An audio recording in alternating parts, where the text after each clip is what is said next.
Friends, నేను మీ Nagamani. Welcome back to Nagamani's kitchen. ఈరోజు నేను మీ ముందుకు తీసుకొచ్చిన రెసిపీ వచ్చేసి ఒట్టి చేపలు ఫ్రెండ్స్. ఒట్టి చేపలు ఎలా చేయాలో చూసి ట్రై చేయండి ఒకసారి. అలాగే నేను కూడా మీలాగా చేస్తున్నానా లేదా అనేది కూడా కామెంట్ పెట్టండి.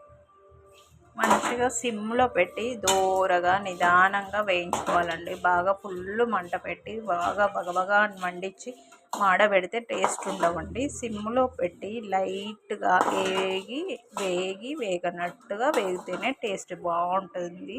ఇలా వేయించుకున్న తర్వాత తలలన్నీ తీసివేసి తోక తీసి శుభ్రంగా నీట్గా కడిగి పెట్టుకోవాలి ఉప్పేసి.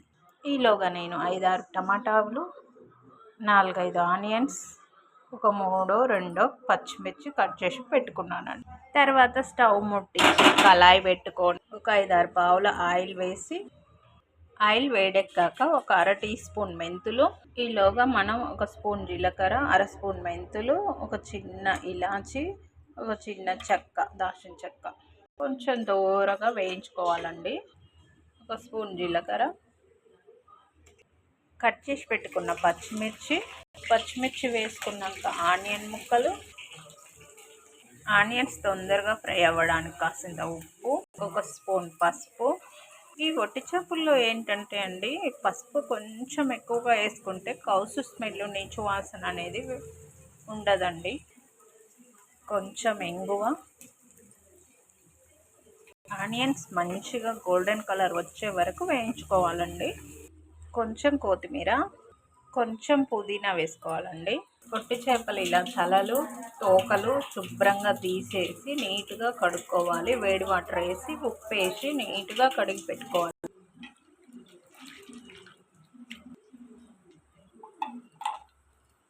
రెండు మూడు సార్లు నీట్గా కడిగి పెట్టుకోవాలి.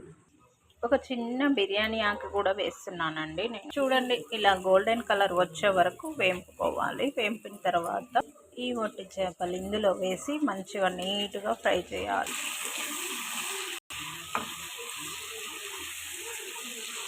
చూడండి, ఇలా గోల్డెన్ కలర్ వచ్చే వరకు వేయించుకోండి, లేకపోతే నీచు స్మెల్ వస్తుందండి.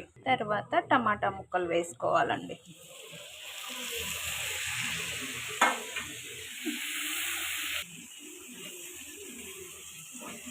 ఈ టమాటా ముక్కలు మెల్లగా కలుపుకోవాలి. కొంచెం సాల్ట్ వేస్తే ఇవి కూడా మెత్తబడిపోతాయి. సాల్ట్ వేసి మూత పెట్టేయాలండి.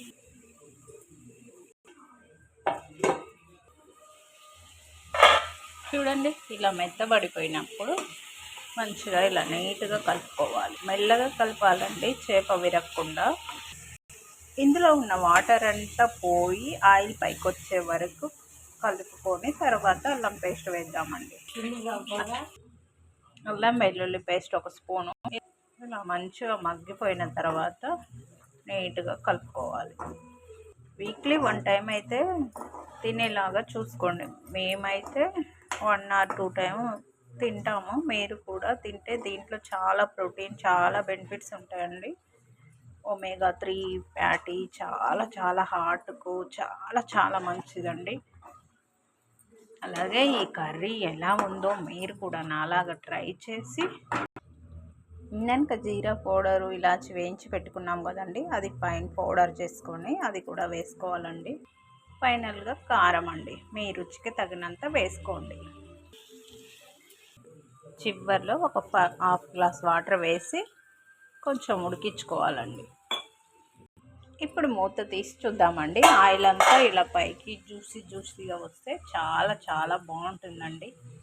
ఇలా ఆయిల్ పైకి తేలడంతో ఆల్రెడీ కూర సగం అయిపోయినట్టే అర్థమండి. అంతేనండి. కొత్తిమీర వేసి కొంచెం గరం మసాలా వేయవద్దు. నచ్చితే లైక్, షేర్, సబ్స్క్రైబ్.